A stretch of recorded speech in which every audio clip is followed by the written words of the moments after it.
அனைவருக்கும் வணக்கம். நம்ம இந்த பதிவுல வந்து அஸ்வினி நட்சத்திரத்தோட கார்மிக் சீக்ரெட்ஸ் பத்தி பார்க்க போறோம். அதாவது கர்ம ரகசியங்கள். இதை எப்படி பார்க்க போறோம்னா, மற்ற இதுக்கு நம்ம கதை வடிவில் நம்ம பார்க்க போறோம். நட்சத்திர நாடி மற்றும் மிகச்சிறந்த ஜோதிட வித்வான் திரு நடராஜன் அவர்கள் ஆகியோர் சொல்லியிருப்பது என்னவென்றால், இதுல பல நூல்களில் இது சொல்லியிருக்காங்க. அதாவது ஒரு நட்சத்திரம் வந்து ஒவ்வொரு நட்சத்திரக்கும் ஒரு புராண கதை கூட அசோசியேட் பண்ணியிருக்காங்க. அந்த கதை மூலமா அந்த நட்சத்திரத்தோட கம்ப்ளீட் கேரக்டரிஸ்டிக் அந்த நம்மளால வந்து சொல்ல முடியும். இப்ப முதல் நட்சத்திரமான அஸ்வினி நட்சத்திரம், இந்த நட்சத்திரமானது மேஷராசியில் இருக்கிறது. கடைசி ரேவதி, முடியறது ரேவதி, அஸ்வினி. அதாவது புதனுக்குரிய நட்சத்திரம் ரேவதி நட்சத்திரம். அந்த நட்சத்திரத்துல கர்மா முடிந்து புது நட்சத்திரம் பொறுப்பெடுக்க காலச்சக்கர பிரகாரம் அஸ்வினி நட்சத்திரம். அஸ்வினி நட்சத்திரம் சுயகர்மாவை உள்ளடக்கிய நட்சத்திரமாகும். இந்த நட்சத்திரத்துக்கான ஜெனரல் கேரக்டர்ஸ் அப்படின்னு கேட்டீங்கன்னா, ஜோதிட நூல்களில் சொல்லப்பட்டது. இதுல அதாவது இந்த நட்சத்திரத்தில் பிறந்தவர்கள் அழகா இருப்பாங்க, கூர்மையா இருப்பாங்க, மருத்துவ நட்சத்திரம், இந்த மாதிரி பல தகவல்கள் சொல்லியிருந்தாலும் அது எளிதாக புரிய வைக்கிறதுக்காக சில புராண கதைகளோட மிங்கிள் பண்ணி சொல்றோம். நார்மலா அஸ்வினி நட்சத்திரம் பத்தி தெரியணும்னா நமக்கு தெரிய வேண்டிய வரலாறுகள், அதாவது நகுலன் சகாதேவன், அஸ்வினி தேவர்களோட வரலாறு மற்றும் அஸ்வத்தாமன் வரலாறு, சரஸ்வதியோட வரலாறு. இப்ப நான் இத்தனை கதையும் சொன்னேன்னா it will take lot of time. So நான் முடிந்த வரைக்கும் சுருக்கி சொல்றதுக்கு முயற்சி பண்றேன். பொதுவான குணநலன்கள், அஸ்வினி நட்சத்திரத்திற்கான பொதுவான குணநலன்கள் பார்த்தீங்கன்னா, அஸ்வினி நட்சத்திரக்காரர்கள் மிகவும் இனிமையானவர்கள், கூர்மையான கற்களை உடையவர்கள். அதாவது ஒரு ஐச்சாங் மாதிரி ரெண்டு சைடு இருக்கும். நல்லதும் நிறையா இருக்கும், கெட்டதும் நிறையா இருக்கும். கேதுவோட நட்சத்திரம் ஞானவான்கள், இயற்கையாகவே ஜோதிட அறிவை பெற்றவர்கள். ஓகே, ஜோதிட அறிவுன்றது உங்களுக்கு சகாதேவன் வந்து ஒரு மகாஞானி, பிரம்மஞானி. அந்த ஞானி அவங்களுக்குள்ள ஒளிந்து கொண்டிருப்பான். ஸோ அதே மாதிரி மிருகங்களுடைய இனிமையாக பழகக்கூடியவர்கள், எல்லா மிருகங்களுடைய இனிமையாக பழகக்கூடியவர்கள், பெண் குதிரையை சின்னமாக கொண்டவர்கள்.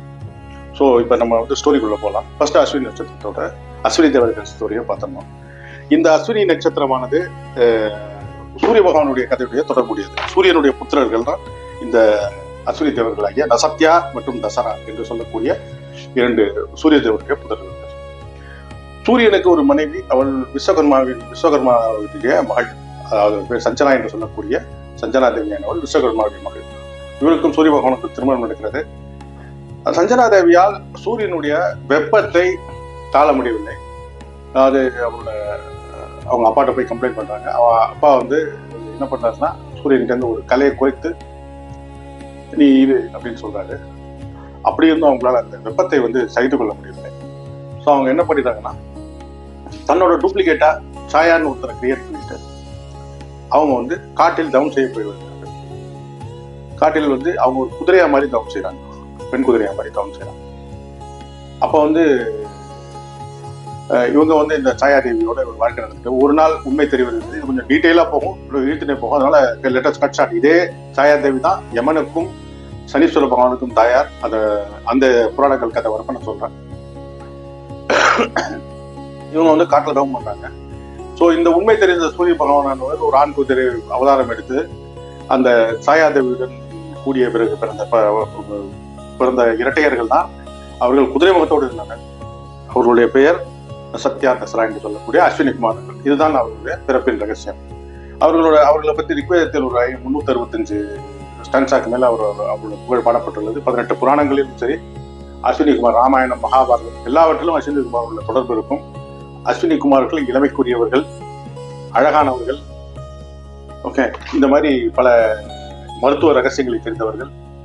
இதுல வந்து இன்னொரு ஸ்டோரி என்னன்னா, சிரவண முனிவர் என்று சொல்லக்கூடிய ஒரு முனிவருக்கு சுகன்யா என்ற ஒரு மனைவி இருந்தார். அந்த ஆக்சுவலா வந்து ஒரு காம்படிஷன்ல அந்த பெண்ணை கல்யாணம் பண்ணிட்டு வந்தாரு.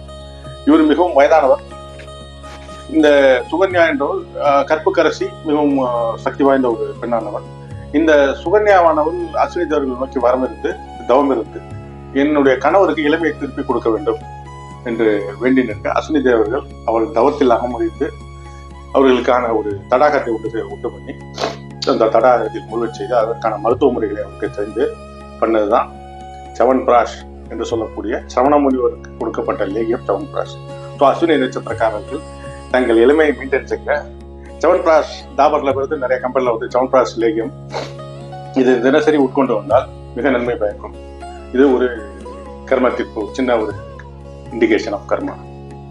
அடுத்ததாக நகுலன் சகாதேவன், அதாவது பாண்டுவிற்கும் இன்னொரு மனைவிக்கும், குந்திக்கு இல்லை, அவங்க மாத்தி சொல்லக்கூடிய அவர்களுக்கும் பிறந்த அஸ்வினி தேவர்களின் அம்சமாக குந்தியினால் மந்திரம் சொல்லிக் கொடுக்கப்பட்டு பிறந்தவர்கள் இந்த நகுலனும் சகாதேவன். நகுலன் வந்து அனிமல் பாஷை தெரிந்தவர். அதாவது அவருக்கு வந்து குதிரைக்கலையில், குதிரை வளர்ப்பதில் மிகவும் தேர்ச்சி பெற்றவர். அவர் வந்து இந்த அஜ்ஞாதவாசம் என்று சொல்லக்கூடிய ஒரு வருஷம் யார் கண்ணிலையும் படாமல் இருக்குன்றதுல போய் ஒரு விராட்ட மகாராஜாவோட இதுல அரசாங்கத்துல குதிரை காப்பாளனாக இருந்தார். ஆயிரக்கணக்கான குதிரைகளை அவர் காத்து வந்ததாக புராணங்கள் கூறுகின்றன. ஸோ அஸ்வினி நட்சத்திரத்துக்கும் குதிரைக்கும் உள்ள தொடர்பை இது நிரூபிக்கிறது. ஸோ குதிரை வந்து அஸ்வினி நட்சத்திரத்தோட சின்னம். அஸ்வினி நட்சத்திரக்காரர்கள் குதிரை பொம்மையை யூஸ் பண்ணுவதால் அவர்களுக்கு மிகவும் நன்மைகள் தரக்கூடிய ஒரு விஷயம். தன்னோட குதிரையை வந்து நீங்க எங்க யூஸ் பண்ணுமோ யூஸ் பண்ணிக்கலாம். ஜென்ம நட்சத்திரத்தோட மிகச்சிறந்தது சாதகத்தாரை என்று சொல்லக்கூடிய 6வது நட்சத்திரத்தை ஆக்டிவேட் பண்றது. ஸோ இந்த மாதிரி ஒரு கதை. இதே சகாதேவனை பத்தி எல்லாருக்குமே தெரியும். சகாதேவன் மகாஞானி.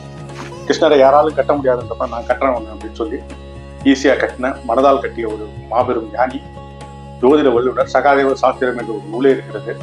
அவர் வந்து பசுக்களை, அதே விராட மன்னன் சபையில பசுக்களை பராமரிப்பதற்காக அந்த சகாதேவன் தான் நியமிக்கப்படுகிறார். ஒரு பசுக்களை பராமரித்து வந்தார். சகாதேவன் தான் சகுனியை கொண்டார். சகாதேவன் தான் சகுனியை கொள்வார். கடைசியா வந்து மகாபாரத போடுறப்ப சகுனியை கொள்வார். இவங்க வந்து இதுல வந்து என்னன்னா கிருஷ்ணர், அதாவது இது சகாதேவரோட இந்த அஸ்வினி நட்சத்திரக்காரர்கள் எப்படி உதவுவார்கள் என்பதற்கான ஒரு சின்ன எக்ஸாம்பிள் தான் இது. ஸோ சகாதேவன் வந்து துரியோதனுக்கு போருக்கான நாள் குறிக்கணும் அப்படின்னு சொல்றப்ப சகாதேவன் வந்து சகாதேவன்கிட்ட போய் கேட்கலாம்.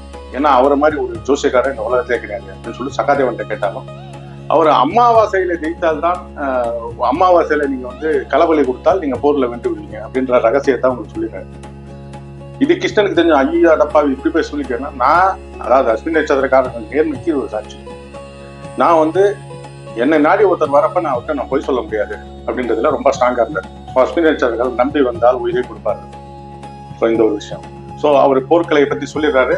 அப்போ வந்து கிருஷ்ணன் வந்து என்ன பண்ணிடுறாருன்னா, முத நாளே அவர் வந்து அமாவாசைக்குரிய பித்திரு தர்ப்பணங்களே கொடுக்குறார். அப்போ வந்து சூரியனும் சந்திரனும் பார்த்துட்டு என்னது கிருஷ்ணரே இப்ப தர்ப்பணம் பண்றாரு, என்ன விஷயம் சொல்லி கேட்கலாம்னு சொல்லிட்டு 2 பேரும் வந்து கிருஷ்ணர்கிட்ட கேட்கிறப்ப அமாவாசை என்னன்னு கேட்கிறாரு. சூரிய சந்திரன் ஒன்னா சேரு. அப்படியா, நீங்க 2 பேரும் ஒன்னா வந்துருங்களா, அதான் தர்ப்பணம் பண்ணேன் அப்படின்ற மாதிரி கிருஷ்ணர் அந்த கதையை முடிக்கிறார். அந்த பர்டிகுலர் அமாவாசையானது போதாயன அமாவாசை என்று சொல்லக்கூடிய ஒரு நாளில் வருவது. இது அஸ்வினி குமாரர்கள் மற்றும் நகுலன் சகாதேவன் பற்றிய ஒரு சிறிய கதை தொகுப்பு. நம்ம பேசினே இருந்தா இது நிறைய எபிசோட்ஸ் போக முடியும். பட் சின்னதா இந்த அஸ்வினி நட்சத்திரத்துக்குரிய இன்னும் பல விஷயங்கள் இருக்கு, அதனால சுருக்கமா முடிச்சிருக்கேன். அடுத்த சரஸ்வதி வந்து பிரம்மனுடைய நாவில் தோன்றியவர்கள். அஸ்வினி நட்சத்திரக்காரர்களின் நாவன்மைக்கு அளவே கிடையாது. பிரம்மனின் நாவிலிருந்து தோன்றியவர். அவங்க வந்து ஒரு விம்மன் வந்து ஒரு யாகம் செய்வதற்காக தன்னுடைய பத்னிகள், பிரம்மாவுக்கு 3 மனைவிகள், சாவித்ரி, காயத்ரி, சரஸ்வதி என்று சொல்லக்கூடிய 3 மனைவிகள்.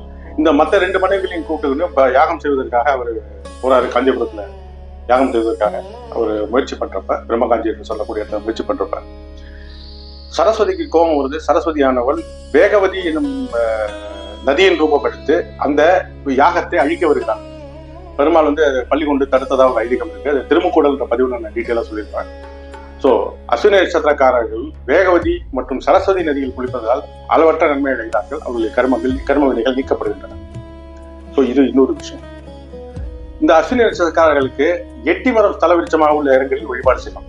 ஓகே, எட்டி மரம் என்றது இவருடைய ஒரு விருட்சமாகும். எட்டி மரங்களுக்கு தண்ணீர் ஊட்டுவதாலும், எட்டி மரத்துக்கு நீர் ஊட்டுவதாலும், எட்டி மரங்கள் தலவிருச்சமாக உள்ள ஸ்தலங்களில் சென்று வழிபாடு செய்வதாலும் இவர்களுக்கு மிகவும் நன்மை நடக்கும்.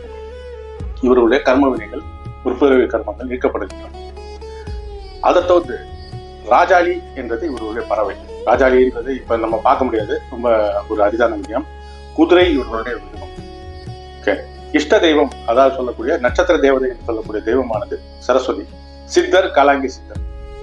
நாயன்மார் சிறுதொண்ட நாயனார், அதாவது நம்ம திருச்செங்கட்டாங்க சிறுதொண்ட நாயனார். ஸோ இந்த நாயன்மார்களை பத்தி டீட்டெயிலா நான் பதிவு போட்டுருக்கேன், அதுலயும் போய் பார்த்துங்க. ஸோ சித்தர் வழிபாட்டுக்கு இந்த காலாங்கிநாதர் வழிபடலாம். அகஸ்தியரையும் போகரையும் கூட வழிபடலாம். ஏன்னா அகஸ்தியர் வந்து எல்லா நட்சத்திரத்துக்கும் வழிபடக்கூடிய, ஆயில்யத்துக்கும் மட்டும் கிடையாது, எல்லா நட்சத்திரம் வழிபடக்கூடியவர். ஸோ காலாங்கிநாதர் சிறப்பு வழிபாடு. ஸோ இது வந்து இந்த நட்சத்திரத்தோட கம்ப்ளீட் டீட்டெயில்ஸ். இப்போ இந்த நட்சத்திரத்துக்கான கோவில்கள், சில கோவில்கள் திருத்துறைப்பூண்டிக்கு அருகிலே இருக்கிற பிறவி மந்தீஸ்வரர் கோவில் என்று சொல்லக்கூடிய ஒரு சிவாலயம் அஸ்வினி நட்சத்திரத்துக்கான தலமாக கருதப்படுகிறது. பிறகு திருவாடுதுறை, திருவானைக்காவல் போன்ற ஸ்தலங்கள் அஸ்வினி நட்சத்திரத்துக்கான தலமாக கருதப்படுகிறது. அடுத்தது இந்த கஞ்சமலை என்று சொல்லக்கூடிய காலாங்கிநாதர் சித்தர் இருக்கக்கூடிய ஸ்தலமும் அஸ்வினி நட்சத்திரத்துக்கான ஸ்தலமாக கருதப்படுகிறது. இந்த அஸ்வினி நட்சத்திரக்காரர்கள் கண் பார்வை மிகவும், இவர்களுக்கான கர்ம வினைகளை நீக்கக்கூடிய பரிகாரம் சொல்றது மொட்டடிக்கிறது, விநாயகருக்கு தேனபிஷேகம் செய்வது, விநாயகருக்கு தேனபிஷேகம் செய்வது, கொள்ளு தானம் செய்வது, வேகவதி மற்றும் சரஸ்வதி திரிவேணி சங்கம், அதாவது நம்ம காசியில இருக்கிற பிரயாகராஜ் என்று சொல்லக்கூடிய இடத்துல சரஸ்வதி அந்தர்வாகினியாக இருந்தால் அங்கு ஸ்நானம் செய்வதும், வேகவதி நதியில் ஸ்நானம் செய்வதும், சரஸ்வதி சம்பந்தப்பட்ட நதிகளில் ஸ்நானம் செய்வதும் இவர்களுக்கான கர்மவினை நீக்கக்கூடியதாக அமைகிறது. தானம் கொடுக்கிறது உங்க கொள்ளு தானம் மற்றும் விநாயகருக்கு அருகம்புல் மாலை போன்றவை இவர்களுடைய கர்மவினை நீக்கும். அதிர்ஷ்டம் தரக்கூடிய ஒரு விஷயம் இருக்கு. அதாவது சாதகதாரை என்று சொல்லக்கூடிய இவர்களுடைய சாதகதாரையா திருவாதிரை நட்சத்திரம் வரும். திருவாதிரை நடராஜருக்குரிய நட்சத்திரம். சிதம்பர தல தரிசனம் இவர்களுக்கு அதிர்ஷ்டத்தை தரக்கூடியது. அதே மாதிரி காலபைரவர் வழிபாடு பிளஸ் நாய்களுக்கு, செந்நிற நாய்களுக்கு இரவு நேரத்தில் உணவளிப்பது, அதாவது செந்நிற நாய் இல்ல மல்டி கலர் நாய் அந்த மாதிரி இருக்கிறதுக்கு இரவு நேரங்களில் நாய்களுக்கு உணவளிப்பது, மொத்தமா நாய்னு எடுத்துங்க. ஸோ இரவு நேரங்களில் நாய்க்கு உணவளிப்பது, மொட்டையடிப்பது போன்றவர்கள் இவர்களுக்கு கர்ம, அதாவது அதிர்ஷ்டத்தை மீட்டு தரக்கூடிய ஒரு பரிகாரங்களாக கருதப்படும். இது சாதகதாரி ரிலேட்டட் பரிகாரம்.